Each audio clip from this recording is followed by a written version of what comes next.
नमस्कार दोस्तों। आज हम बताएंगे आपको कि अच्छाई क्या है। अगर हम एक सर्वे करें और लोगों से पूछें कि क्या आप अच्छे हैं, तो ज़्यादातर लोगों का जवाब होगा हाँ। उनसे पूछें कौन सी चीज़ उन्हें अच्छी बनाती है, तो सबका अलग अलग जवाब होगा। कोई कहेगा मैं धोखा नहीं देता इसलिए अच्छा हूँ। दूसरा कोई कह सकता है कि मैं झूठ नहीं बोलता इसलिए मैं अच्छा हूँ। कोई कहेगा कि मैं चोरी नहीं करता इसलिए मैं अच्छा हूँ। अगर आप दिए गए जवाबों को जांचें और परखें तो पाएंगे कि उनमें ज़्यादा दम नहीं है। उस आदमी के बारे में सोचें जो कहता है कि मैं धोखा नहीं देता। इसका सिर्फ यही मतलब है कि वह धोखेबाज नहीं है। और जो लोग कहते हैं कि हम झूठ नहीं बोलते और चोरी नहीं करते, इसका मतलब सिर्फ यही है कि वो झूठे और चोर नहीं है। मगर इतनी सी बात से वो अच्छे नहीं बन सकते। एक इंसान अच्छा तब होता है जब वह वास्तव में अच्छे काम करता है, ना कि तब तक वह गलत काम नहीं करता। हमारी नैतिकता का स्तर कितना ऊंचा है? अगर हालात ऐसे हों तो आप क्या करेंगे? आप मुझे सोचकर बताइएगा। आपको मालूम है कि आपके घर और रेलवे स्टेशन के बीच का किराया 64 रुपये है। अगर पहले भी इतना ही दे चुके हैं और आप जानते हैं कि यही सही किराया है, मगर इस बार टैक्सी ड्राइवर केवल 32 रुपये मांग रहा है, तब आप क्या करेंगे? दूसरा है, आप किसी होटल में खाना खा रहे हैं। मान लीजिए आप होटल में खाना खा रहे हैं और आपने 4 चीज़ें मंगवाई। बेरा चारों चीज़ें ले आया, मगर गलती से उसने 3 ही चीज़ों का बिल बनाया, तब आप क्या करेंगे? नंबर 3, आपका सबसे अच्छा दोस्त आखिरी सांस ले रहा है और आप जीवन बीमा के एजेंट हैं। वह 1 लाख रुपए का बीमा कराना चाहता है। किसी को पता नहीं है और ना ही किसी को मालूम होगा कि आपका दोस्त मरने वाला है, तब आप उसे पॉलिसी बेचेंगे? नैतिकता को कानूनी शक्ल नहीं दी जा सकती। ऊपर बताए गए सब इन हालातों में आप अपने बच्चों को क्या सलाह देंगे? और जो सलाह देंगे, क्या आप अपने जीवन में खुद भी वैसा ही व्यवहार कर रहे हैं? हमें नैतिकता की शिक्षा जन्म के साथ ही मिलने लगती है और वह जीवन भर साथ देती है। क्या हम अपना नैतिक व्यवहार बदल सकते हैं? हाँ, हमें नैतिक प्रशिक्षण की जरूरत है। नैतिकता को कौन सी चीजें प्रभावित करती हैं? लालच, डर और दबाव। किसी अनैतिक काम को यह कहकर उचित नहीं ठहराया जा सकता कि उसे दबाव में किया गया है। नैतिकता के ऊपर मुझे एक वाक़या याद आता है कि मेरे हस्बैंड और मेरे पिताजी एक बार पार्क में घूमने गए थे, तो किसी का पर्स उन्हें मिल गया और वो पर्स वो लेकर आए। हमने देखा उसमें कई सारे कार्ड्स थे, क्रेडिट कार्ड्स, डेबिट कार्ड्स और पैसे थे, सब टोटल 3,000 रुपये। तो हमने सोचा क्या करें, पता नहीं क्या है ये, क्या पैसे का लालच नहीं था। मेरे दिमाग में आया है कि क्यों ना फ़ोन नंबर जो दे रखे थे उसमें, तो उस पर कॉन्टैक्ट किया जाए। डर भी था कि पता नहीं किसी मुसीबत में ना फंस जाए बड़ी। तो हमने, ईमानदारी की भावना तो हमें बचपन से ही हमारे अंदर भरी है, तो हमने कॉल किया।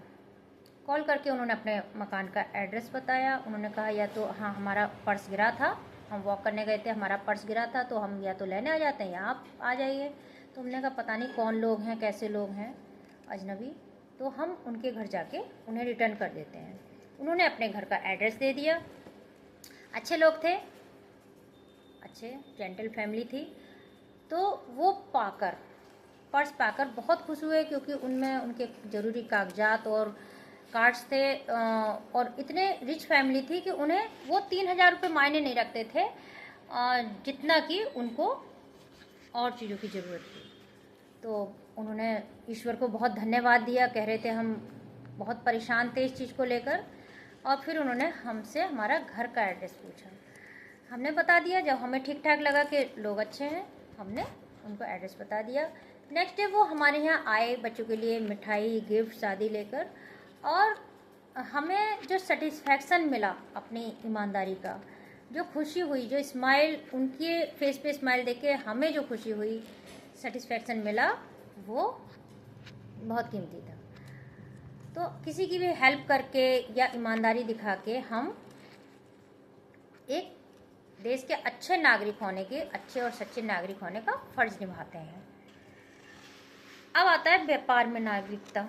नैतिकता और अनैतिकता का असर हर व्यवसाय में झलकता है। लालची डॉक्टर बिना जरूरत के जांच और सर्जरी करते हैं। वकील सच को तोड़ते मरोड़ते हैं। माँ बाप और बच्चे दोनों सफ़ेद झूठ बोलते हैं। अकाउंटेंट और सेक्रेटरी अक्सर गलत रिपोर्ट बनाते हैं।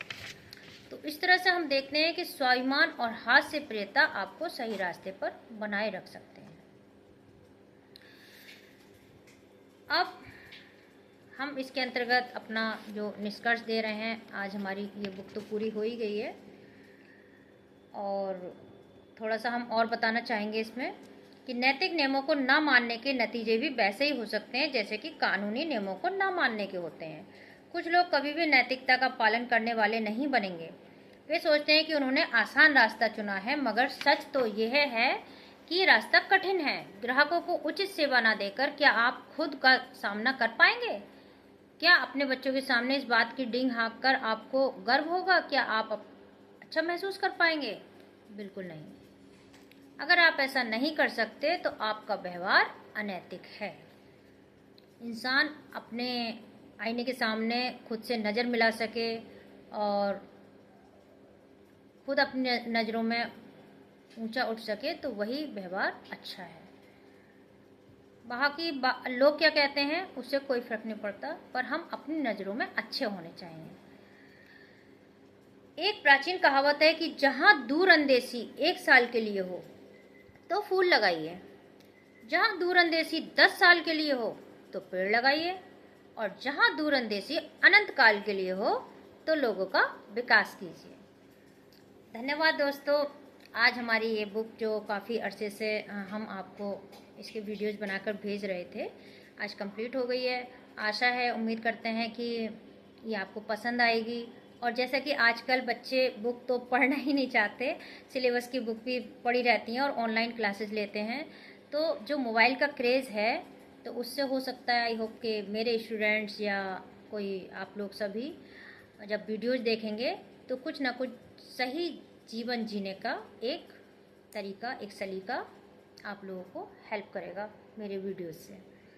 धन्यवाद दोस्तों।